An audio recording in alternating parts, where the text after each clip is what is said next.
So, I'm Irfan Habib, currently a first year MBBS student from AIMS Bhubaneswar. My NEET 2022 score was 685 with All India and 594. Okay, so for this session, I will be your mentor. Like, आज का हमारा topic है reproductive health, है ना?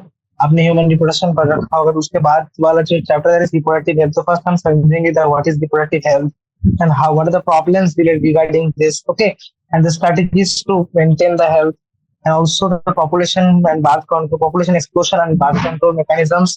Then a very important topic, that is medical termination of pregnancy, sexual transmitted disease and infertility. Okay, so हम briefly सब कुछ एक बार देख लेंगे, उसके बाद हम एक्सरसाइज सॉल्व करेंगे. So first of all, you need to understand the what is reproductive health.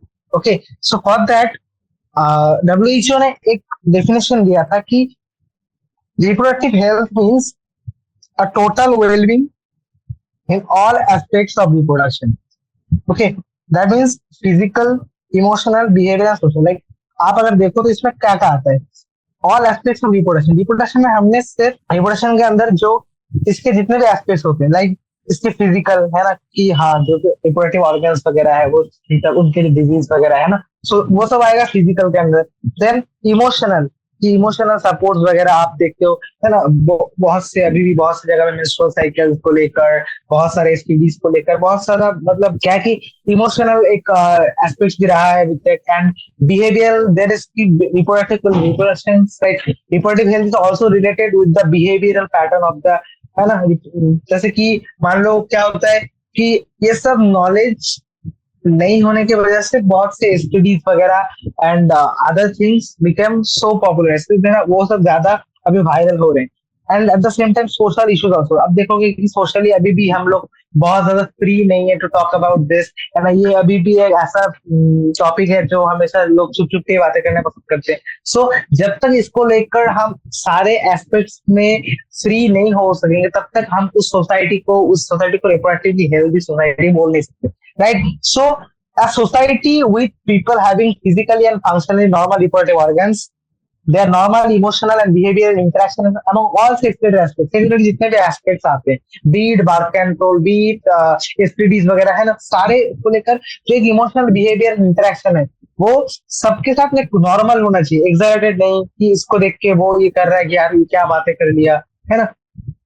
And also the emotional aspect, social aspect also. So जब ये सारी चीजें नॉर्मल होगा तभी हम एक सोसाइटी को रिप्रोडक्टिव हेल्थ सोसाइटी कह सकते हैं. Okay, so what are the common problems related to reproductive health and how do we like हमने किस कैसे कैसे स्ट्रेटेजीज को अप्लाई किया to resolve that. Okay, so India is one of the first countries जिसने इनिशिएट किया है planning programme. So India ने 1951 में एक प्रोग्राम शुरू किया, दैट इज फैमिली प्लानिंग. आपने सुना होगा फैमिली प्लानिंग के बहुत सारे पोस्टर्स वगैरह देखोगे. तो फैमिली प्लानिंग एंड उसके साथ हमने फैमिली प्लानिंग को कौन से मतलब ऑपरेशन के नाम पे ज्यादा पॉपुलर हुआ था, that is RCH programme. RCH का फुल फॉर्म आता है, तो RCH is reproductive and child health care. इसमें हम रिप्रोडक्टिव एस्पेक्ट के बारे में बात करेंगे and also child health care कैसे करना है, उस सब प्रोग्राम्स में डिस्कस करेंगे. सो इसमें क्या है कि ये इस प्रोग्राम के अंदर क्या आता है, creating awareness among people about various reproduction related aspects, providing the facilities, जो भी facilities चाहिए reproduction related, then support for building a reproductively healthy society. इस प्रोग्राम का मेजर टास्क था. तो मेजर टास्क एवं major goal of reproductive RCH programme का अगर पूछा जाए तो ये है क्या, एक अवेयरनेस क्रिएट करा, जो मटेरियल जो सपोर्ट उसको चाहिए वो सब कुछ प्रोवाइड करना. This are all under the goal of this program. Okay, so ऐसे आपने देखा होगा ऑडियो विजुअल या प्रिंट मीडिया से आपने देखा होगा ना, बहुत सारी जगह लगा होता है कि हम दो हमारे दो, फिर वो सब बहुत से मतलब एसटीडीज वगैरह के भी एड वगैरह आते हैं. देन आपने देखा होगा मीडिया वगैरह में, रेडियो में भी, मतलब बहुत सी जगह ने गवर्नमेंट एंड नॉन एनजीओ, जो एनजीओ एजेंसीज होते हैं, नॉन गवर्नमेंट एजेंसीज, उन लोगों ने भी बहुत से स्टेप्स लिया है टू क्रिएट अवेयरनेस, राइट. सो लेकिन यार सिर्फ ये सब एडवर्टाइजमेंट या फिर गवर्नमेंट से नहीं होता. जब तक जो लोग आपके साथ रहते हैं, आपका फैमिली, आपका फ्रेंड, है ना, फैमिली फ्रेंड, टीचर्स, मतलब जिनके साथ डेली टू डेली इंटरेक्ट करते हैं, उनका भी एक मेजर रोल रहता है ना. जैसे sex education in school should be encourage.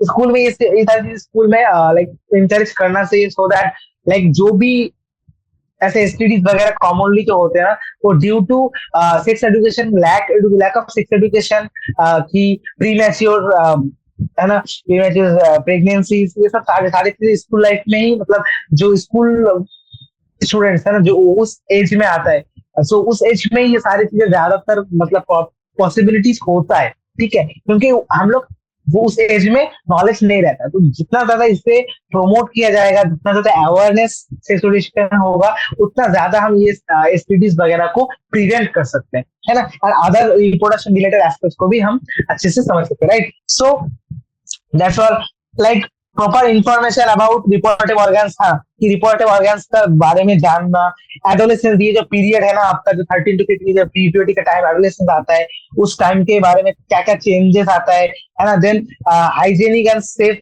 sexual practices also, like hygiene in the case of menstrual cycle, menstrual जो लड़कियों में होता है, तो in case of females there are like ऐसे बहुत सी जगह है जहाँ पर अभी भी वो लोग जो पैड्स वगैरह है वो सब हाइजीनिक, लाइक हाइजीनिक यूज नहीं होते, right. So proper sex education, lack of sex education की वजह से ये सब चीजें हो रही हैं, एंड देन एसटीडीज वगैरह के बारे में प्रॉपर अवेयरनेस प्रोवाइड करना, okay, that's all about, like ये एक एस्पेक्ट आता है, और एक एस्पेक्ट ये भी आता है कि जो मैरिजेबल एज ग्रुप है, जो लाइक जो मान लो 27, लाइक 25 to 30 है, 20 to 30 एज है, मैरिजेबल एज, है ना, इस एज ग्रुप के लोगों को, स्पेशली कपल्स को अवेयरनेस करना, है ना, रिगार्डिंग बार्थ कंट्रोल, कि हाँ आप कैसे कैसे बार्थ कंट्रोल कर सकते हो, देन प्रेग्नेंट मदर को कैसे केयर करना चाहिए, पोस्टनेटल केयर कैसे करना चाहिए मदर का, ऑल दिस थिंग। देन भी एक फैशन हो गया है कि हाँ मॉडर्न मॉडर्न है तो ब्रेस्ट फीडिंग अवॉइड करते हो लोग, breast feeding important, breast feeding नहीं करते हुए भी ब्रेस्ट कैंसर का चांस बहुत ज्यादा हाई हो रहा है। So awareness of all this things,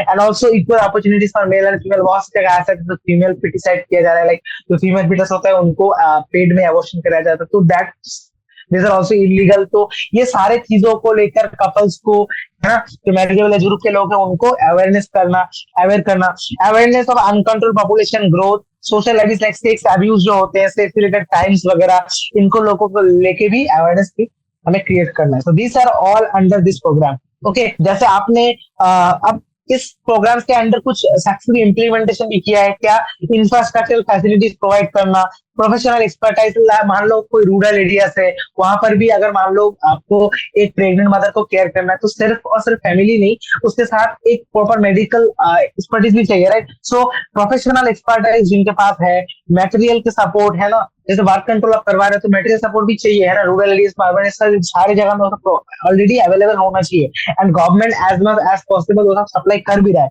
okay. And then assistance about pregnancy, delivery, and also STDs, abortion, contraception and menstrual problem, ये सारे चीजों को जो भी, and infertility is also important aspect, okay. तो ये सारे चीजों को लेकर medical expertise, infrastructure facility provide करना, देन जो चीजें सप्लाई करना पॉसिबल है वो सप्लाई करना, ओके। अगर आपने सुना है तो एक टर्म आता है amniocentesis. What is amniocentesis? It's a fetal sex determination to test actually amniotic fluid जो होता है ना, आपने देखा होगा कि जो डेवलपिंग एम्ब्रियो होता है, जो डेवलपिंग एम्ब्रियो होता है उसके सराउंडिंग में एमनियोटिक फ्लूइड होता है ना, तो प्रेग्नेंट प्रेग्नेंट मदर के अंदर, तो ये जो एमनियोटिक फ्लूइड है हम इसको डायरेक्टली निकाल के इसको अगर हम एनालिसिस करते हैं तो इसमें जो अवेलेबल क्रोमोसोम्स है, जो सेल्स वगैरह है, उनसे हम अगर क्रोमोसोमल पैटर्न डिटरमाइन कर सकते हैं।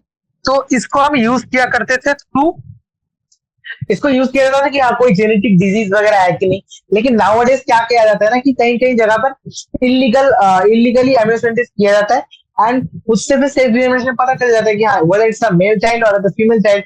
देन जो कई कई जगह ऐसा है जहां पर फीमेल फिटिसाइड, ये increasing female foeticide and massive child immunisation, है ना, तो ये सब चीजें जो भी है इनको लीगली चेक करने के लिए एमनियोसेंटेसिस पे स्टैट्यूटरी बैन लगा दिया गया है, ठीक है, बहुत सी जगह पे। एंड हम सिर्फ अवेयरनेस या फिर ये सब सप्लाई नहीं, उसके साथ साथ कैसे इस चीजों को और ज्यादा इम्प्रूव कर सकते हैं, ना, बीट जैसे कॉन्ट्रासेप्टिव मेथड्स को कैसे और एफिशिएंट कर सकते हैं, एंड कैसे हम एसटीडीज को कंट्रोल कर सकते हैं। तो all this there are various researches are going on, researches are going on various reproduction related areas to ठीक है, like they are encouraged and supported by government and non-governmental agencies, जैसे आपने सुना होगा सहेली नाम का एक कॉन्ट्रासेप्टिव आता है, कॉन्ट्रासेप्टिव पील्स आता है, ठीक है, एक टैबलेट के फॉर्मेट में फीमेल्स के लिए।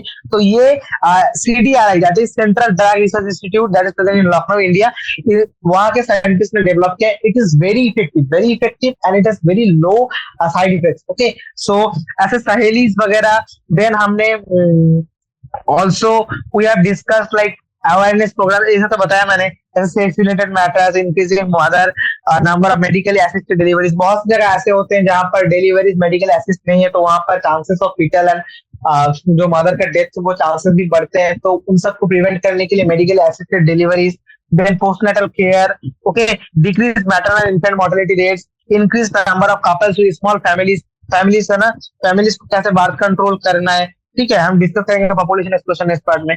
Then determination of STD, STDs को अगर पहले ही हम डिटरमाइन कर सके अर्ली स्टेज में, so we can prevent them, है ना, क्योंकि आपको पता है इनका ट्रीटमेंट उतना ज्यादा है नहीं, तो we can maximum we can prevent them at the early stage. Okay, and other sex related problems like, है ना, ये सारी चीजें जब इंक्रीज होता है अवेयरनेस इनको लेकर फैसिलिटीज वगैरह सब कुछ प्रोवाइड किया जाता है, that will increase what, that will improve our reproductive health of the society, right? So that's all under this program, reproductive and child health care program, CHO programs आता है। okay, and यार इसमें एक चीज समझो कि जैसे हमारे इंडिया में अभी आपने देखा होगा, India become now it becomes the most populated country in the world, right? So अगर आप लैंड एरिया देखोगे, लैंड एरिया बहुत कम है related to it population. So like ऐसा है ना कि अगर आप एक चीज नोटिस करोगे तो वर्ल्ड पॉपुलेशन अगर आप मैं कंपेयर करते हो वर्ल्ड पॉपुलेशन और इंडिया पॉपुलेशन को, सो लाइक इन 1900 इसका पॉपुलेशन कुछ 2 मिलियन के आसपास थे, बट अराउंड 2 बिलियन के आसपास। बट 2000 साल मतलब 2000 नियरली 100 साल में, इस 100 साल में क्या हुआ, अप्रोक्सीमेटली 3 गुना हो गया, 6 बिलियन। ओके, एंड सिमिलर एक पैटर्न इंडिया में भी दिखा है। 1947 में जब इंडिपेंडेंस हुआ तब हमारे पॉपुलेशन को 350 मिलियन था। देन एट द 2000 के आसपास ये कुछ 1 बिलियन तक पहुंच गया, ठीक है, लाइक 6 में से एक इंडियन, है ना, वर्ल्ड पॉपुलेशन 6, उसमें से एक बोल सकते 1/6 of the world population. That means अगर आप वर्ल्ड में से 6 लोग उठा लो, उसमें से एक इंडियन है, इतना ज्यादा पॉपुलेशन हो गया। एंड एट द टाइम, जैसे ये लास्ट यहाँ पर जो गिवन है दैट इज 2000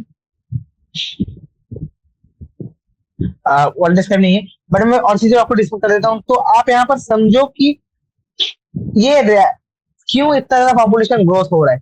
तो एक चीज तो यार कि हमारा जो क्या बताओ, हमारा मेडिसिनल लाइन है ना, जो मेडिसिन वगैरह है, ये सब में हमने बहुत मेडिसिन लाइन में हमने बहुत ज्यादा इम्प्रूव, टेक्नोलॉजीज वगैरह बहुत इम्प्रूव हुआ है। So that decreases the maternal mortality rate as well as infantile mortality rate.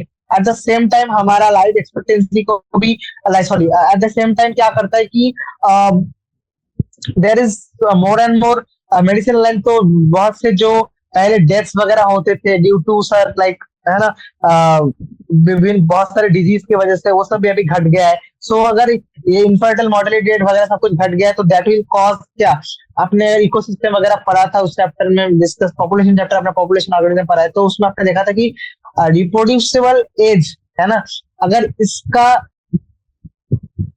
Reproducible as अगर ज्यादा होता है ना, किसी भी पॉपुलेशन का जो रिप्रोड्यूसिबल एज है, इस एज में अगर ज्यादा पॉपुलेशन रहता है, so that will increase its population, है ना, वो एक इंक्रीजिंग, वो एक ग्रोइंग पॉपुलेशन होता है। सो आज से इस प्रोग्राम के थ्रू हम कंट्रोल कर रहे हैं कि हाँ कैसे इस पॉपुलेशन ग्रोथ रेट को कंट्रोल किया जाए, है ना, बिकॉज यार आप देखो कि 2001 में इट्स वाज 1.7%, दैट मीन्स हर साल 100 में से 17 लोगों का इंक्रीमेंट हो रहा है, राइट।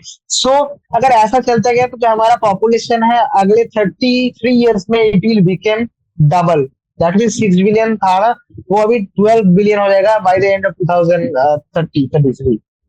सो यार इतना ज्यादा पॉपुलेशन होने से कुछ obviously there will be detrimental effects, like there will be absolute scarcity of basic requirement like food, shelter, clothing, and at the same time तो गवर्नमेंट ने कुछ मेजर्स लिया है ना। तो मोस्ट इंपॉर्टेंट स्टेप अगर आप देखोगे that is contraceptive methods. Okay, अब ये कॉन्ट्रासेप्टिव मेथड आपने बहुत सारे मीडिया वगैरह में देखा होगा कि हाँ हम लोग स्लोगन लगाते हैं हम दो हमारे दो, जहाँ पर एक कपल होता है, कपल अपने दो बच्चों को लेकर, दैट मीन्स क्या, देखो वो दो है तो उन्होंने अपने नेक्स्ट जनरेशन को भी दो देके गया, तो that mean balance population. Alright, आपने देखा होगा चाइना में तो वन चाइल्ड पॉलिसी चालू कर रखा है, उससे क्या हो रहा है, उनका पॉपुलेशन घट रहा है बहुत जल्दी। But in India we are promoting the हम दो हमारे दो, that's we should prefer two child, है ना, ताकि आप अगर एक मम्मी पापा मर जाए तो उनके बच्चे एक दो बच्चे हुआ तो the balance will be their population का, है ना। सो लाइक मेनी कपल्स जो अभी ये लोग जो यंग अर्बन एरियाज में रहते हैं उन्होंने वन चाइल्ड नॉर्म भी चालू किया है, एंड चाइना में भी ये सब शुरू हो गया है। एंड हमने और एक चीज किया है, कॉन्ट्रासेप्टिव मेथड को प्रमोशन करने के साथ साथ आपने देखा होगा मैरिज एज हमने बढ़ा दिया, like for female it is increase to 18 and for male it is increase to 21 years, है ना। ताकि यार जितना अगर, क्योंकि यार एज ग्रुप खट मतलब अगर मैरिजेबल एज घटा दिया जाएगा तो जल्दी जल्दी शादी होंगे तो रिप्रोड्यूसेबल एज के पॉपुलेशन बढ़ेगा, तो obviously that will also increase in population growth rate, right. So ये कुछ मेजर्स है। देन अगर मैं आपको कॉन्ट्रासेप्टिव के बारे में बात करूं, contraceptive methods, what is the ideal contraceptive. Ideal contraceptive should be, आप समझो क्या हो सकता है कि हाँ ideal contraceptive must be easily available, okay, easily available होना चाहिए। देन यूजर फ्रेंडली, यूजर को उसके लिए कोई मेडिकल असिस्टेंस की जरूरत नहीं, खुद से कर पाए, है ना, user friendly. Then effective, it is effective भी होना चाहिए, and it is reversible and with least side effects, ये सब हम चाहते हैं। And at the same time इससे उस कपल का सेक्सुअल ड्राइव या फिर डिजायर और सेक्सुअल एक्ट में कोई फर्क नहीं पड़ना चाहिए, ठीक है। So there are various methods of contraceptive method, आपने देखा होगा। इन कॉन्ट्रासेप्टिव मेथड्स को हमने कुछ ग्रुप में डिवाइड किया है, दैट आर, जैसे आपने देखा होगा एक नेचुरल ग्रुप और नेचुरल कॉन्ट्रासेप्टिव मेथड्स आते हैं, then variable IUD methods and oral contraceptives, injectables and implants भी आते हैं, देन उसके साथ finally surgical methods. So we will be discussing all in a flow. Okay, तो पहले समझो what is natural. Natural method क्या है? नेचुरल मेथड इज लाइक, इसमें हम कोई अलग से कोई कॉन्ट्रासेप्टिव मतलब यू बाहर से यूज नहीं कर रहे हैं, बल्कि जो नेचर का ऑलरेडी जो मेथड है ना, आपको पता है कि हाँ ओवुलेटरी साइकिल अगर आपने पढ़ा है तो देयर इज अ फेज जब ओवुलेशन होता है, 14 डेज के अप्रॉक्स ओवुलेशन होता है, ठीक है। तो ये जो 12 से 17 डेज, 10 से 17 डेज, ये जो एक हफ्ता है, इस टाइम अगर हम उस पर्सन अगर पीरियोडिक एब्स्टिनेंस मेंटेन कर रहा है, like if the couple avoid और एब्सटेन द कॉइटस, क्योंकि यही वो टाइम होता है जब फर्टिलाइजेशन का चांसेस मैक्सिमम होता है, right. So this is called the fertile period, और इस फर्टाइल पीरियड में पीरियोडिक एब्स्टिनेस कर पाए, है ना, if they avoid coitus is this duration, तो दैट विल, इससे हम क्या कर सकते हैं, पॉपुलेशन को कंट्रोल कर सकते हैं। सो ये एक मेथड आता है विथड्रॉल मेथड। हाँ, एक तो मेथड हो गया पीरियोडिक एब्स्टिनेंस कि हम इस टाइम में 10 से 17 डेज में कोई कॉइटस नहीं कर रहा है, या फिर कॉइटस इंटरप्टेस का मेथड आता है जिसमें मेल पार्टनर जो होता है वो अपना पेनिस को विथड्रॉ कर लेता है, जस्ट लाइक जो वेजाइना में एजाकुलेट होने से, लाइक आपको मतलब एक मेल को पता ही चल जाता है कि एजाकुलेट होने वाला है, तो उस टाइम वो ट्राई करता है उसको विथड्रॉ करने का। बट यार ये मेथड यार बहुत ज्यादा फेल्ड है ना, इट्स वेरी वेरी, अगर आप देखोगे ये बहुत ज्यादा इफेक्टिवनेस बहुत कम है इसका, okay. And there is a method called lactational amenorrhoea.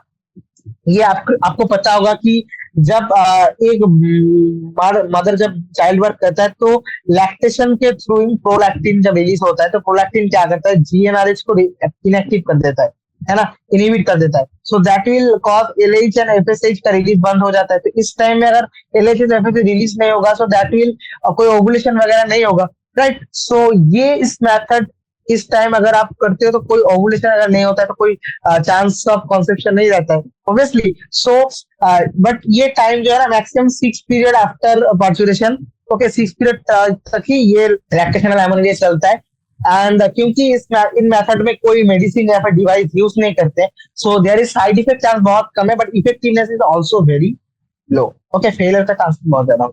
Okay, then there is a method that is barrier method, ये भी बहुत ज्यादा इंपॉर्टेंट है।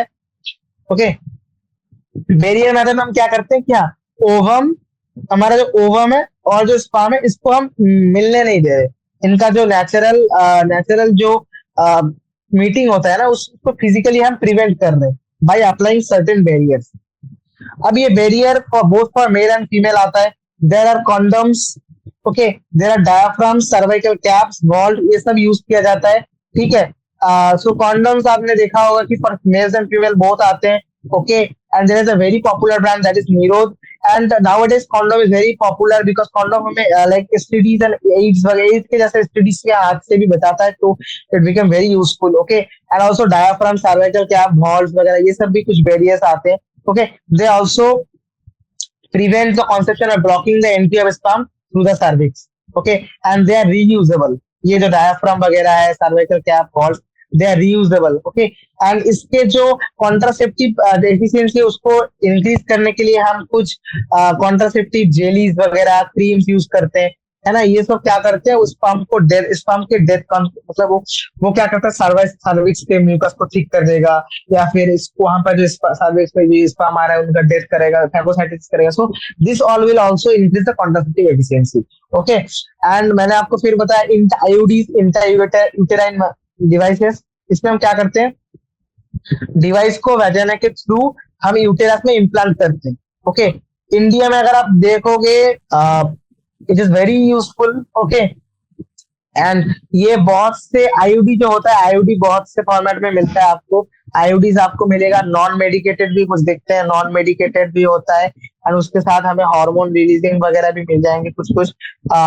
एंड कॉपर रिलीजिंग भी होता है, नॉन मेडिकेट में आता है। ये सब क्वेश्चन पूछा जाएगा, नॉन मेडिकेट कौन सा है, बहुत ज्यादा इंपॉर्टेंट क्वेश्चन है, मैक्सिमम मतलब बहुत ज्यादा पूछा गया question, that is Lippes loop. Okay, non medicated copper releasing, copper जिनमें होगा copper T, copper 7 Multiload. Okay, hormone releasing जैसे प्रोजेस्टेरोन रिलीज करता है, LNG-20। ओके, ये सब चीजें। अब आईयूडीज का फंक्शन समझो, what are the function of IUDs. IUDs का फंक्शन वो सिमिलर कुछ क्या होता है कि ये सब भी फैगोसाइटोसिस ऑफ स्पर्म करवाता है ना। एंड देन कॉपर आयन, जो कॉपर रिलीज करते हैं, ये क्या करेगा, कॉपर आयन स्पर्म का मोटिलिटी को सप्रेस कर देता है, एट द सेम टाइम उनका फर्टिलाइजिंग कैपेसिटी को डिक्रीज कर देगा। ओके, एंड जो हार्मोन रिलीजिंग होते हैं ना, ये क्या करते हैं, ये यूटेरस में एक्ट करता है, यूटेरस के जो यूटेरस एंडोमेट्रियम आपको पता है कि ये प्रिपेयर होता है फॉर इम्प्लांटेशन के लिए, बट ये क्या करता है उस साइट को इम्प्लांटेशन के लिए है ना अनसुइटेबल कर देता है, एंड सर्विक्स को भी हॉस्टाइल बना देता है for sperms. Okay, IUDs are ideal contraceptive for females who want to delay pregnancy और स्पेस करना चाहते हैं, तो वो लोग आईयूडीज इम्प्लांट कर सकते हैं ना, आईयूडीज को प्लांट कर सकते हैं, मतलब इंसर्ट कर सकते हैं अपने यूटेरस में।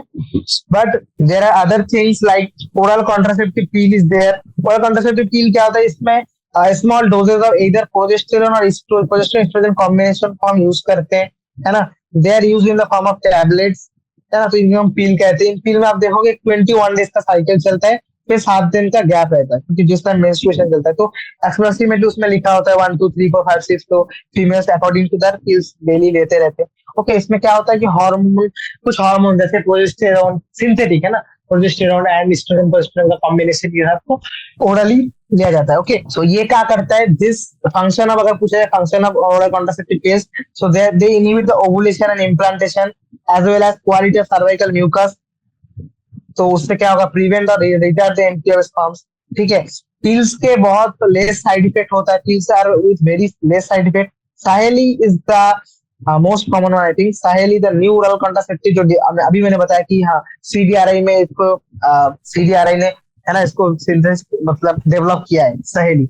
It is a non steroidal preparation, इसमें स्टेरॉइड वगैरह ज्यादा है नहीं, है ना, क्योंकि हाई स्टेरॉइड की वजह से बहुत से चांसेस ऑफ अदर डिजीज भी रहता है। तो it's a non steroidal preparation, it's a once in a week, ऐसा नहीं कि आपको डेली लेना है, once in a week with very little side effect and high contraceptive value. तो कभी कभी पूछा जाता है which is not correct about Saheli, दिया जाएगा डेवलप बाय सीडीआरआई एंड ये सब भी होंगे once in a week non steroidal, है ना, पूछे गलत करके आपको वो मार्क करना है। सो ये भी क्वेश्चन पूछा जाता है। देन प्रोजेस्टेरोन को अलोंग विथ प्रोजेस्टेरोन, और सिर्फ प्रोजेस्टेरोन या फिर प्रोजेस्टेरोन के साथ एस्ट्रोजन कॉम्बिनेशन यूज किया जाता है इन द फॉर्म ऑफ इंजेक्शन के फॉर्मेट में, या फिर इम्प्लांटेशन, ऐसे आपने देखा होगा इम्प्लांट किया जाता है है ना, सबक्यूटेनियस टिश्यू के मतलब स्किन के अंदर, स्किन के नीचे, है ना, सबक्यूटेनियसली इम्प्लांट किया जाता है। Okay, so their mode of action septal feel के तरह ही है, वही सब ओवुलेशन वगैरह नहीं करवाएंगे, देन सर्विक्स को हॉस्टेल कर देगा फॉर रिटार्डिंग और retard the entry of sperms. Okay, all this things and IUDs with in 72 hours, अगर आप एडमिनिस्ट्रेशन ऑफ प्रोजेस्टेरोन या फिर प्रोजेस्टेरोन का कॉम्बिनेशन या फिर आईयूडीज अगर 72 आवर्स ऑफ क्वाइटस, आप मान लो क्वाइटस के वक्त आपने कोई कॉन्ट्रासेप्टिव मेथड यूज नहीं किया था, बट आफ्टर 72 आवर्स के अंदर अगर इसको लिया जाए, है ना, so it will cause very effective emergency contraceptive के फॉर्मेट में, ये इमरजेंसी कॉन्ट्रासेप्टिव होता है, as they could be used to prevent possible pregnancy or in case of rape or casual unprotected intercourse. Okay, so it's an emergency contraceptive format में use भी किया जाता है. Okay, then the last one method is that is surgical methods are there. Surgical method क्या होता है ना, इसमें पक्का स्टेरिलाइजेशन, ये सारे आपने अभी तक जितने भी देखा वो सब के सब रिवर्सिबल है। क्या उसमें आप जब कर रहे हो क्वाइटस उस टाइम ही बस उसको प्रिवेंट कर रहे हो, है ना, बट ये जो स्टेरिलाइजेशन है इसमें क्या किया जाता है कि इन case of male Bhasa difference को कट किया जाता है एंड उनको टाई कर दिया जाता है, and for female also fallopian tip को कट एंड तो ओवम सिंथेसिस होगा। ऐसा नहीं कि ओवम सिंथेसिस नहीं होगा, ओवम सिंथेसिस होगा बट ओवम फर्टिलाइज नहीं हो पा रहा। यहाँ पर भी स्पर्म सिंथेसिस होगा लेकिन स्पर्म बाहर नहीं आएगा, तो जो आपको सीमेन मिलेगा उसमें पहले कुछ टाइम तक 3 महीने तक स्पर्म मिलेगा, क्योंकि यहाँ पर भी आपको पता है एपिडिडाइमिस वगैरह में कुछ ना कुछ स्पर्म रहता है ना, तो वो पहले कुछ 3 महीने मिलेगा, उसके बाद आपको सीमेन में कोई स्पर्म नहीं दिखेगा। And in case of female आपको स्पर्म अंदर जाएगा लेकिन कोई फर्टिलाइजेशन नहीं होगा क्योंकि यही बंद है ना। So surgical innovation block the gamete transport, इसमें गैमेट ट्रांसपोर्ट बंद होता है, लेकिन एक चीज समझो कि हाँ, अगर इन case of male Bhasa difference कटा जाए तो भासेक्टोमी, एक्टोमी मतलब cutting, right. In case of female fallopian tube is cut, so called tubectomy. Okay, in vasectomy small part of Bhasa difference is cut and tied up, in female also fallopian tube is cut and tied up. It is very highly effective but reversibility बहुत poor है यार, ठीक है, एक बार कर दिया तो reversibility की चांस बहुत कम होते हैं। नसबंदी आपने सुना होगा ना। ओके, अब एक चीज समझो यार कि कॉन्ट्रासेप्टिव मेथड्स को जब चूज कर रहे हो तो ऐसा नहीं कि कुछ भी कॉन्ट्रासेप्टिव मेथड आप खुद से चूज कर रहे हो, मेडिकल प्रोफेशनल्स का जो है उनका ऑब्वियसली एडवाइस इंपॉर्टेंट होता है, क्योंकि कभी कभी आपको पता है कुछ कुछ कॉन्ट्रासेप्टिव्स होते हैं, है ना। अगर आप मान लो जो प्रेगनेंसी है वो एक नेचुरल प्रोसेस, तो अगर आप कोई नेचुरल प्रोसेस को ऑब्वियसली अगर आप उसको प्रिवेंट कर रहे हो, है ना, तो ऑब्वियसली उसके कुछ साइड इफेक्ट्स रहते हैं, चांसेस रहता है, जैसे कभी कभी आप, है ना, ill effects like nausea, abdominal pain, breakthrough bleeding, irregular menstrual bleeding और ब्रेस्ट कैंसर के जैसे कुछ हाईली इफेक्टिव डिजीजेस होने के चांसेस रहते हैं। ओके, सो टोटली इग्नोर नहीं कर सकते, जब भी आप कोई कंट्रासेप्टिव यूज कर रहे हो तो obviously you should know the chances of side effects and कभी कभी क्या होता है एलर्जीज वगैरह भी होते हैं बहुत से लोगों को, बहुत से लोगों को मेडिकल प्रोफेशनल का एडवाइस लेना is also important. Okay, and then contraceptive is done. ये कॉन्ट्रासेप्टिव वाला पार्ट है, प्लीज आप जितना बार पॉसिबल हो सके इसको रिवाइज करना, इससे क्वेश्चन पूछा जाता है। Okay, talking about MTP, so what is MTP? It's the name itself says that is medical termination of pregnancy. Pregnancy को medically terminate कर रहे हो, ठीक है। So it's intentional or voluntary termination of pregnancy before full term, medical termination of pregnancy, MTP. Okay, and MTP is it's also called induced abortion. Abortion का भी खुद से induce कर रहे हैं। Okay, it's also called induced abortion. Then nearly 45 to 50 million MTPs are performed all over the year. Like 1/5 of the total number. अभी 5 में से एक प्रेगनेंसी जो होता है ना, जो कंसेप्शन होता है, वो कौन सी प्रेगनेंसी क्या होते हैं, तो MTP करवाया जाता है, क्योंकि कहीं मान लो चांसेस रहता है जेनेटिक डिजीज के, कहीं मान लो ये सब जो आप सब कॉन्ट्रासेप्टिव लेना भूल गए, है ना, तो वो कपल नहीं चाहता है। तो MTP ऐसा नहीं कि आप खुद से कर रहे हो, तो MTP को लीगलाइज करना चाहिए कि नहीं करना चाहिए, है ना, इसको लेके बहुत ज्यादा emotional, ethical and religious social issues वगैरह चल रहा है। लेकिन इंडिया ने MTP को लीगलाइज किया है, बट इन सर्टेन केसेस इसमें कुछ स्ट्रिक्ट कंडीशन लगा है। 1971 में इसको लीगलाइज कर दिया गया, बट स्ट्रिक्ट कंडीशन दिया गया कि क्या, कि ये कंडीशन वो कंडीशन है कि यार देखा जाए कि कहीं पर इनडिस्क्रिमिनेट इलीगल ऐसा तो नहीं है कि फीमेल फिटिसाइड है तो उसको एबॉर्शन करवाया जा रहा है। ये सब चीजों को चेक करने के लिए कुछ रेस्ट्रिक्शन अप्लाई किया गया। ओके, जैसे आप समझो ना कि एमटीपीज क्यों करवाया जाता है। अनवांटेड प्रेगनेंसी, जैसे मान लो कोई कैजुअल अनप्रोटेक्टेड इंटरकोर्स हो गया, या फिर मान लो रेप हो गया, या फिर कॉन्ट्रासेप्टिव फेलियर की वजह से, है ना। तो एमटीपीज कुछ ऐसे भी केसेस हैं, जैसे मान लो कोई जेनेटिक डिजीज है जिससे कुछ फीचर्स को या फिर उस मदर को, अगर वो प्रेगनेंसी कंटिन्यू करता है, दोनों को डेथ के चांसेस रहते हैं। So this are also some cases when MTPs are done.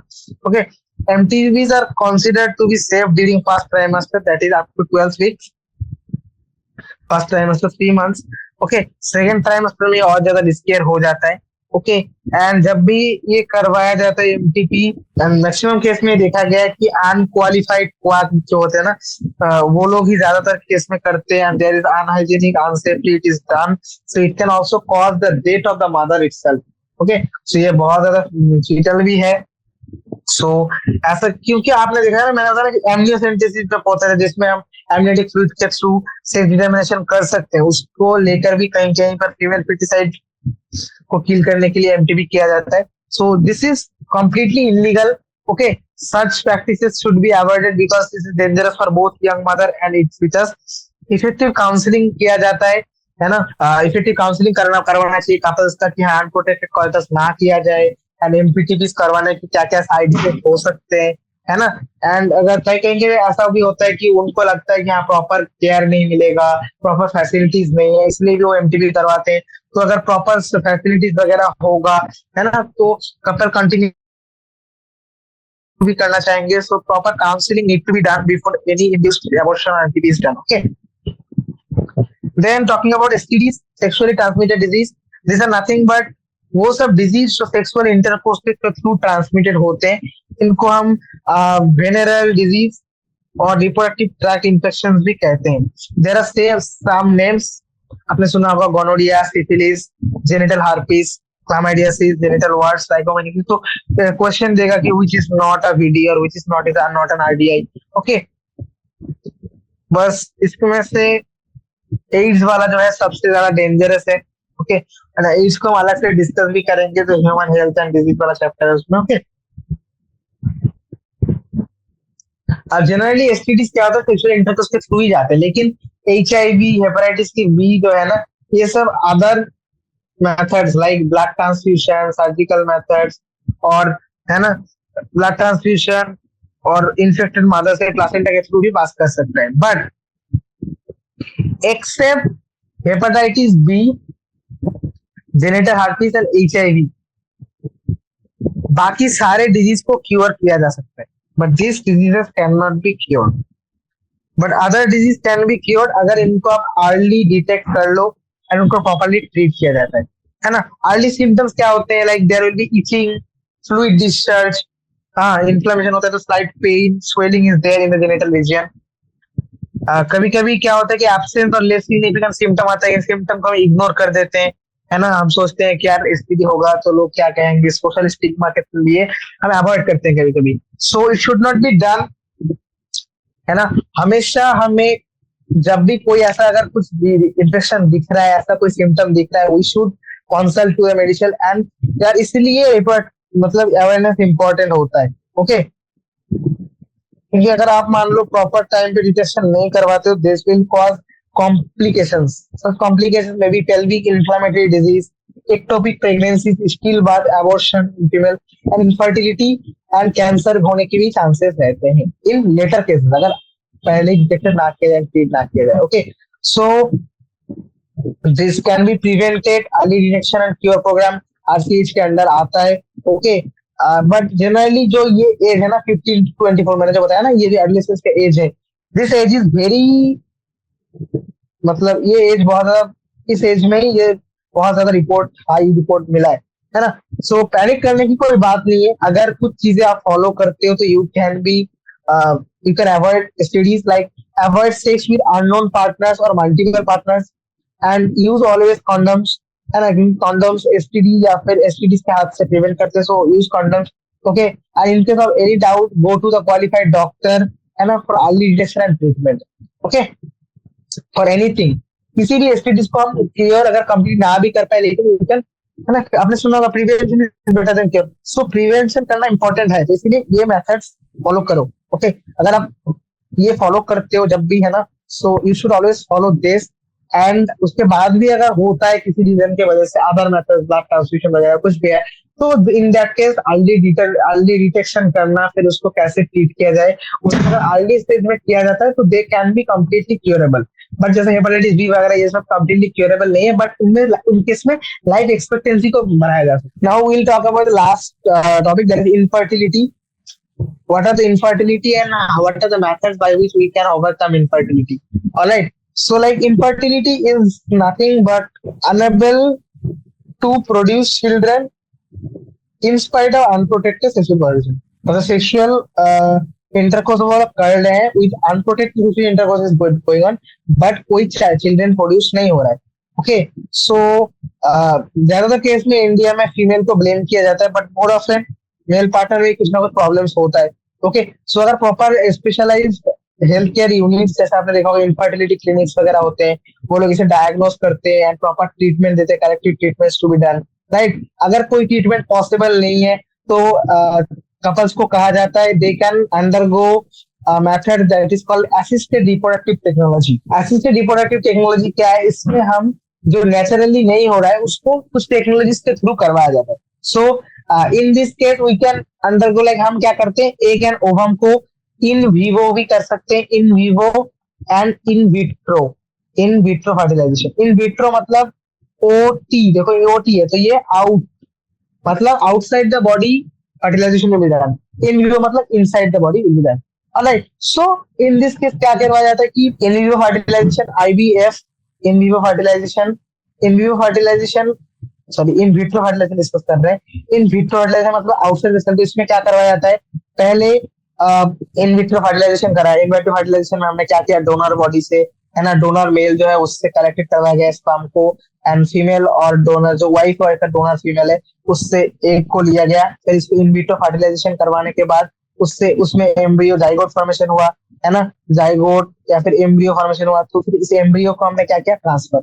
So there are various method जिसमें हम अर्ली एम्ब्रियोस या फिर जाइगोट को ट्रांसफर कर सकते हैं। अब जाइगोट को हम कहाँ ट्रांसफर करते हैं, आप क्या कर सकते हो, जाइगोट, क्योंकि आपको पता है जाइगोट कहाँ फॉर्मेशन होता है नेचुरली, यूटेरस में होता है, तो यूटेरस में डायरेक्टली इसको ट्रांसफर करना, that is called zygote intrafallopian transfer. Okay, early embryos तब तक 8 blastomeres, but more than 8 blastomeres जब होते हैं, मोर देन 8 ब्लास्टोमियर्स हमको पता है कि हाँ यूटेरस के अंदर आ जाता है, तो in that case we will directly implant in the uterus, that is called intra uterine transfer. Okay, and जो एम्ब्रियो इन विवो फर्टिलाइजेशन में बन जाए, है ना, जो मान लो इन विवो फर्टिलाइजेशन मतलब इसमें हम क्या कर रहे हैं, फर्टिलाइजेशन को ऑलरेडी फीमेल बॉडी के अंदर ही करवाया जाता है, ठीक है, फीमेल बॉडी के अंदर ही, मतलब बाहर से हम इंजेक्ट कर रहे हैं स्पर्म को या फिर, है ना, करवा के, लेकिन अंदर ही within the female body in vivo fertilization going on. Okay, अब transfer of ovum collected from donor into fallopian tube, है, ओवम को फैलोपियन ट्यूब में ट्रांसफर करना इन विवो के अंदर आ रहा है, right. So what can this process called, ovum को ट्रांसफर कर रहा है इनफिट, तो गैमेट को ट्रांसफर कर रहा हूँ इंट्रासेल्युलर, तो GIDFT, गिफ्ट। ओके, ये भी कुछ मैथड्स होते हैं जो फीमेल मान लो ओवम प्रोड्यूस नहीं कर पा रहा है, लेकिन उसका जो एंडोमेट्रियम है या फिर यूटेरस है that is capable of child, है ना, वो फर्टिलाइजेशन या फिर अदर प्रोसेस जो है, लाइक वो ओवम नहीं प्रोड्यूस कर पा रहा है लेकिन उसका reproductive tract can, it can lead, इसमें fertilization and other birth process जो है वो सब हो सकता है, बस ओवम नहीं बन रहा है, गैमेट नहीं है, तो in that case we will inject the gamete, है ना। And there are various methods इसमें डायरेक्टली साइटोप्लाज्म में, ओवम के साइटोप्लाज्म में, है ना, in vitro outside, in vitro fertilisation में कुछ मेथड्स होता है जहां पर डायरेक्टली स्पर्म को ओवम के अंदर इंजेक्ट किया जाता है, तो intra cytoplasmic injection, sperm injection is there, है ना। आर्टिफिशियल इंसेमिनेशन करवाया जाता है। आर्टिफिशियल इंसेमिनेशन कहाँ होता है, जब मान लो उस मेल पार्टनर का इंसेमिनेशन इंसेमिनेट बहुत लो स्पर्म काउंट है या फिर inability to inseminate, in that case artificial insemination किया जाता है, सीमेन को कलेक्ट किया जाता है कोई हेल्दी डोनर, है ना, आपने सुना होगा स्पर्म डोनर, विकी डोनर एक मूवी आया था, है ना, स्पर्म डोनेशन को लेकर। सो वो डोनर से कलेक्ट किया जाता है, उनको आर्टिफिशियली यूटेरस या फिर वेजाइना के अंदर ट्रांसफर किया जाता है, this intra uterine insemination, this will come under in vivo, right, intra uterine insemination. ये कुछ मेथड्स होते हैं, है ना जी, लेकिन ये मेथड्स यार बहुत ज्यादा हाई स्पेशलाइज्ड प्रोफेशनल्स की जरूरत है एंड एक्सपेंसिव मेथड्स होते हैं, तो नॉट एवरीवन कैन, ऑब्वियसली हर कोई इसको अफोर्ड नहीं कर सकता। बट यार कुछ अगर आप, यार कुछ emotional religious and social factors भी होते हैं कि खुद का बच्चा नहीं है ये वो, है ना। बट यार आप अगर देखोगे ना, तो ऐसा अगर आपको बच्चा ही चाहिए ना, अल्टीमेट एम क्या है, चिल्ड्रन ही लेना है, तो इंडिया में बहुत से ऐसे बहुत से ऑर्फन है ना, बहुत से अनाथालय हुए हैं, आप किसी को भी जाके डायरेक्टली उनको अडॉप्ट कर सकते हो, है ना, through some legal adoption methods are there. क्योंकि उससे क्या होता है कि उसको भी एक proper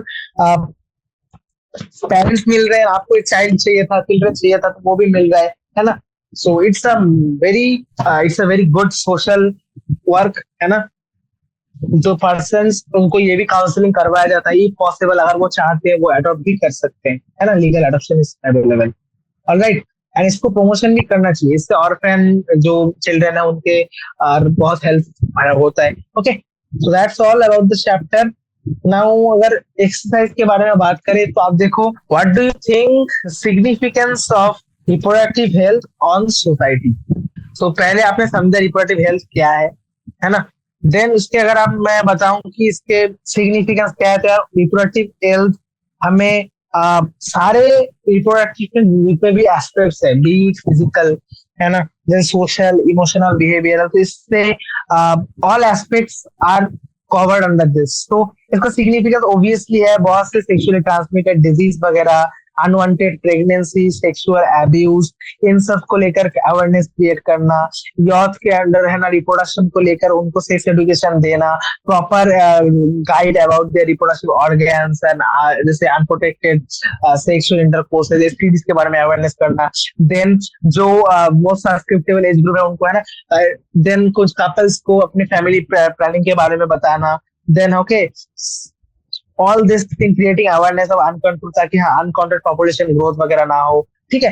and using of various contraceptive methods, then infertility वगैरह, ये सारे चीजें रिप्रोडक्टिव हेल्थ के अंदर आते हैं, जितने भी आपने पढ़ा, एमटीपी भी, है ना, रिप्रोडक्टिव हेल्थ वगैरह सब, मतलब इनफर्टिलिटी, एडॉप्शन वगैरह सब कुछ रिप्रोडक्टिव हेल्थ के अंडर आ रहे हैं। Okay, such is the aspects of reproductive health which need to be given. अगर एस्पेक्ट की बात किया जाए तो एस्पेक्ट्स में क्या क्या आएगा, aspects if I say there will be awareness, awareness awareness के साथ साथ अवेयरनेस रिगार्डिंग क्या, reproduction and child birth, then creating awareness about क्या, रिप्रोडक्टिव ऑर्गन्स, है ना, जो अभी एडोलेसेंस है उनको एडोलेसेंस के बारे में बताना, रिप्रोडक्टिव ऑर्गन्स के बारे में, then hygienic and safe sexual practices, STDs के ट्रांसमिशन वगैरह, ठीक है।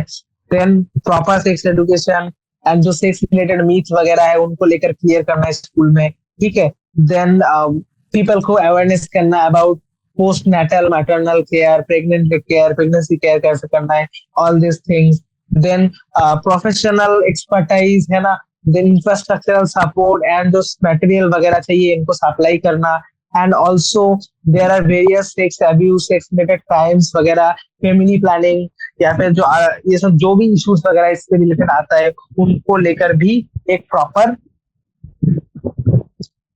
क्या करना, सपोर्ट देना, है ना, from government side also and from the social side also. Is sex education necessary in school, obviously it is necessary, क्योंकि सेक्स रिलेटेड जैसे कुछ मिसकॉन्सेप्शन होता है ना, इन दिस एज में, इस स्कूल लाइफ में, इस एज में ही मिसकॉन्सेप्शन होता है, उस अनहाइजीनिक सेक्सुअल प्रैक्टिस की वजह से एसटीडीज वगैरह के चांसेस बढ़ते हैं, ठीक है। So proper awareness about self sexual practices, reproductive organs को लेकर प्रॉपर नॉलेज, एडोलेसेंस को लेकर नॉलेज, जो मीथ्स वगैरह है उनको लेकर, है ना, मेंस्ट्रुअल साइकिल वगैरह एंड ऑल, इन सब को लेकर भी hygienic practice, all this are under sex education. Okay, do you think that reported health in country has improved in 50 years? क्या अब तक इंप्रूव हुआ है? ऑब्वियसली वी हैव इंप्रूव, हमने बहुत से ज्यादा, है ना, हमने अभी आपने देखा होगा चाइल्ड इम्यूनाइजेशन करवाया जाता है, पोलियो वगैरह, तो चाइल्ड इम्यूनाइजेशन वगैरह करवाया जाता है, पोस्ट नेटल केयर अच्छा हुआ है, मेडिकल असिस्टेंस बढ़ा है ना, मेडिकल असिस्टेड डिलीवरी के चांसेस हाई हुआ है, और बताओ मैटरनल मोर्टेलिटी रेट घट गए, इन्फेंट मोर्टेलिटी रेट भी घट गया है, ठीक है। फिर कॉन्ट्रासेप्टिव मेथड के यूजेस अभी बढ़ा है, देन एसटीडीज के चांसेस भी धीरे धीरे डिक्रीज हो रहे हैं, ठीक है। मतलब ऐसा नहीं कि हाँ पॉपुलेशन बढ़ रहा है तो ओबेसिटी बढ़ रहा है, लेकिन उसके साथ साथ हम उसको प्रिवेंशन भी सीख रहे हैं। ओके, कॉन्ट्रासेप्टिव के यूजेस भी हमने सीखा है, so all this have improved What are the suggested reasons for population explosion? एक तो वो एक एक होता है कि ना हमारे then life longevity is there, that maternal mortality rate, then medical assisted delivery के chances increase हुआ है, okay, and also हमारे मेडिसिन लाइन में बहुत ज्यादा इम्प्रूव होने की वजह से है ना, तो लाइक बहुत सारे डिजीज वगैरह कंडीशन, तो रिप्रोड्यूसिबल एज में पॉपुलेशन बढ़ गया है, so that is leading to population growth. Okay, what are the is the use of contraceptive justified? Obviously it is completely justified, क्योंकि आपको पता है अगर हम कंट्रोल नहीं करेंगे so this will cause exponential growth, and इस एक्सपोनेंशियल ग्रोथ की वजह से यार क्या होगा कि देयर विल बी लाइक अगर हम कंट्रोल नहीं करते तो जो बेसिक नीड्स है ना, क्लोथ, क्लॉथ, फूड वगैरह, ये सारी चीजें फिर क्या होने लगते हैं, स्कैर्सिटी हमें देखने को मिलेगा. Okay, that is something. Removal of gonad can not be justified considered as contraceptive option. Removal of gonads को हम नहीं कह सकते, क्योंकि गोनाड्स का सिर्फ फंक्शन गैमेट प्रोड्यूस करना है नहीं, इसके साथ साथ बहुत ज्यादा हार्मोनल हार्मोन्स भी करते हैं जो हमारे बेसिक है ना मेटाबॉलिक फंक्शन को भी कंट्रोल करता है. जैसे एस्ट्रोजन वगैरह देखो कि एस्ट्रोजन अगर नहीं रहता तो बोन ऑस्टियोपोरोसिस वगैरह के चांसेस रहते हैं. सो गोनाड को रिमूव करना is not a contraceptive option. Yes, आप गैमेट का प्रिवेंशन कर सकते हैं ना, ट्रांसपोर्ट लाइक वेस्टेक्टोमी या फिर ट्यूबेक्टोमी करके, लेकिन गोनाड का removal is not a good option. Okay, then amniocentesis is ban. Why is ban is necessary? क्योंकि एमनियोसेंटेसिस से एग्जामिनेशन किया जाता था, देन अगर फीमेल फीटस होता था तो फीमेल फीटिसाइड के चांसेस हाई होते थे. ओके, तो this one is band properly. Suggest a method to assist infertile couples to have children. There are in vitro fertilization, in vivo fertilization. In vivo में artificial insemination आता है, फिर gamete इंट्राफैलोपियन tube transfer आता है, ये in Vivo में आता है. ओके, इन विट्रो में आता है जैसे टेस्ट ट्यूब बेबीज वगैरह, then intra zygote intrafallopian tube transfer, okay, intra uterine transfer, ये सब ठीक है. Suggest a method to assist, ये बताया. Then what are the measures one can take to prevent the contracting STDs? STDs को prevent करने के लिए जो मैंने बताया ऑब्वियसली उनको कर सकता है, जैसे preventing like avoiding sex with multiple partners, है ना, avoiding sex with multiple partners या फिर अननोन पार्टनर के साथ सेक्स करना. Then uses of condom during sex, okay, ये सब पार्टनर्स. एंड ऑल्सो अगर कहीं पर कोई सिम्टम दिखता है, कोई डाउट आता है, प्लीज चेक है ना मेडिकल प्रोफेशनल, है ना, ताकि अर्ली डिटेक्शन हो पाए and proper treatment can be done. Alright, this are some method. State true और false and with explanation. Like you see there are cases जैसे abortion could happen spontaneously. Abortion spontaneously हो सकता है क्या? हाँ, obviously can be possible in certain STDs, in certain STDs and also certain cases जब ectopic pregnancy वगैरह होता है ना, या फिर कोई disease condition में भी abortion होने के chances रहते हैं. Infertility defined as inability to produce a viable offspring is always due to abnormality in female partner. Obviously false male partner में भी defect होने की वजह से हो सकता है. ऐसा तो नहीं है सिर्फ फीमेल ही प्रोड्यूस कर रहा है, दोनों का कंट्रीब्यूशन है. So this one is false, this one is true. Complete lactation could help in natural method of contraception. Yes, but up to 6 months. Okay, this is not complete. This is false because up to 6 months it is 6 months तक ही ये lactation में period चलता है, उसके बाद ये effective नहीं है. Up to 6 months. Creating awareness about sex-related aspects in an effective method of to improve reproductive health of the people. Yes, this is true. Awareness create करना ये सब रिप्रोडक्टिव हेल्थ के अंदर आता है. Okay, correct the following statements. ये गलत है, इसको करेक्ट करना. Surgical method of contraceptive prevent gamete formation. No, gamete के फॉर्मेशन को नहीं प्रिवेंट करता है, they prevent the transport of gamete. Formation वगैरह सही चलता है. Okay, all sexually transmitted disease are completely curable. No और not all. What are all except hepatitis B,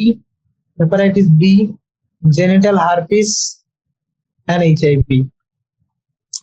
Oral pills are very popular among rural women. No, oral pills are not very popular. Oral pills very popular है in urban womens. Okay, given है NCERT में, पढ़ लेना. In ED techniques embryos are always transferred to uterus, not always. Less than 8 cell stage होता है मोडुला का, या फिर जो जाइगोट है उनको डायरेक्टली फैलोपियन ट्यूब में ट्रांसफर किया जाता है. ठीक है. एंड मोर देन 8 केस में यूटेरस में ट्रांसफर किया जाता है. Okay, that's all about this chapter.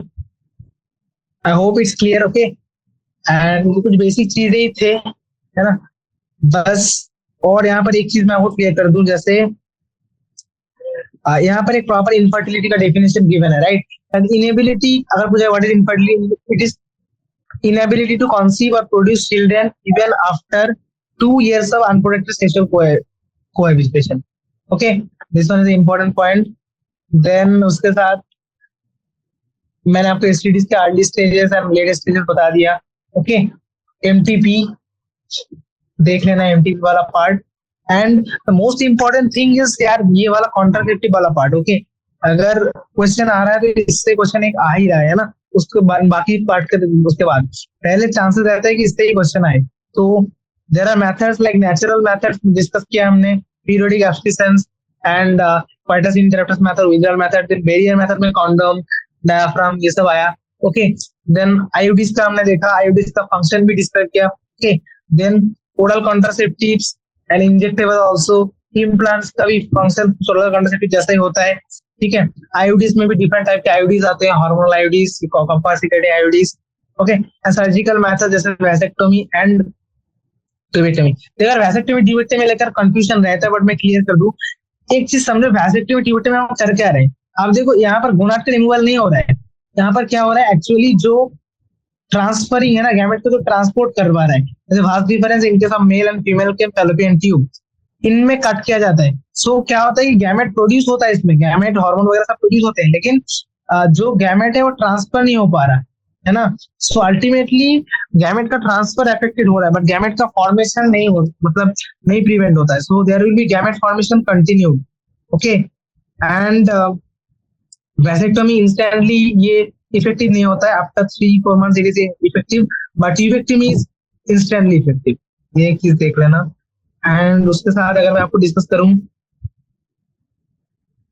तो ये वाला इनफर्टिलिटी में जो ये in vivo in vitro fertilisation है ना, ये दोनों को मिक्स करके दिया गया है. ठीक है, अगर आपको लगेगा ये वाला पॉइंट किसका है, तो एक बार ये मैं फ्लो चार्ट बना के डिस्क्राइब कर देता हूँ. जैसे देखो, दो कंडीशन हो सकते हैं. एक हो सकता है in vitro and in vivo. In vivo मतलब inside the cell, right, inside the cell. And in vitro मतलब outside the cell, outside the cell.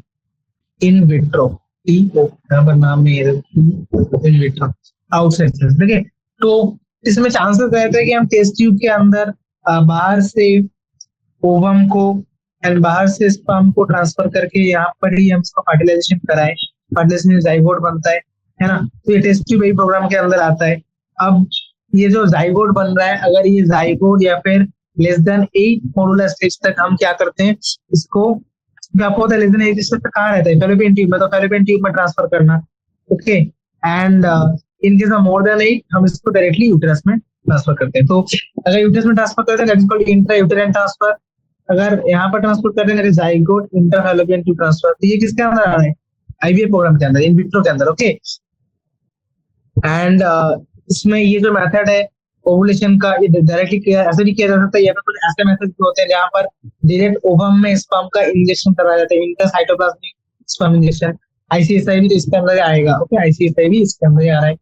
Okay, तो यहाँ पर कौन से मेथड आएगा, यहाँ पर क्या है कि वो फीमेल वो क्या कर सकता है, फर्टिलाइजेशन करवा सकती है ना. चाइल्ड बर्थ के बाकी प्रोसेस जो है वो प्रेगनेंसी के बाकी प्रोसेस उसमें कंटिन्यूड है, बस वो ओवम नहीं प्रोड्यूस कर पा रहा. तो इन दैट केस हम बाहर से ओवम को इंजेक्ट करते हैं, है ना, gamete इंट्राफैलोपियन tube transfer.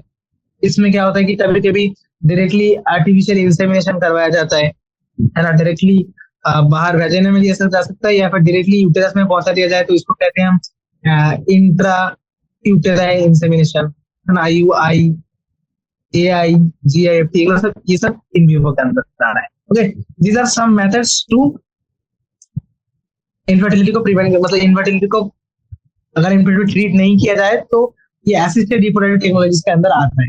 Okay, STDs वगैरह में यार ये चीजें मैं थोड़ा बता देता हूँ आपको। जैसे आप इनके थोड़ा पॉजिटिव एजेंट देख लेना एक बारी, मैं कभी कभी पूछ लिया जाता है कभी कभी। ओके, एंड एमटीपी का बताया, contraceptive is clear. And fast वाला पार्ट में ज्यादा कुछ नहीं, बस देख लेना कि व्हाट आर द हमें क्या क्या आता है आरसीएच के अंदर, है ना, एंड क्या क्या अवेयरनेस प्रोग्राम, मतलब उसके अंदर क्या क्या इम्प्लीमेंटेशन करवाया गया। इम्प्लीमेंटेशन वाला एक पार्ट यहाँ पर गिवन है, तो ये वाला देख लेना। Okay, that's all. यहीं से क्वेश्चन आने के चांसेस रहते हैं, बस कोशिश करना इसके ऊपर रीड करके फिर जो पीवाईक्यूज वगैरह अटेंड कर लेना। Okay, and discussing about this exercise की क्वेश्चंस, ट्रू फॉल्स हमने डिस्कस कर लिया। And okay, that's all. तो I hope it's clear. Proper read करने के बाद भी अगर आप एक्सरसाइज को कवर करते हो तो इससे क्वेश्चन बन जाएंगे। ओके, चलो, that's all then. Thank you for attending the session. I hope the session is helpful for you. Okay, please NCERT को रीड करना इन चैप्टर के लिए, क्योंकि इसमें क्वेश्चन एनसीईआरटी से ही आने के चांसेस रहते हैं। And the questions are also directly ना पूछा जाए, लेकिन एनसीईआरटी को लिंक करोगे तो ही पूछा जाता है। जैसे ये आईबीए वाला पार्ट या फिर वो पहला वाला पार्ट, इसमें चांसेस रहते हैं एसोसिएशन टाइप के क्वेश्चन बनने के। Okay, so try to read NCERT maximum time possible. And contraceptive के लिए उसके यूजेस, है ना, उसके क्या फंक्शन है, एंड एग्जांपल्स वगैरह देखेंगे एक बारी। ओके, चलो, थैंक यू।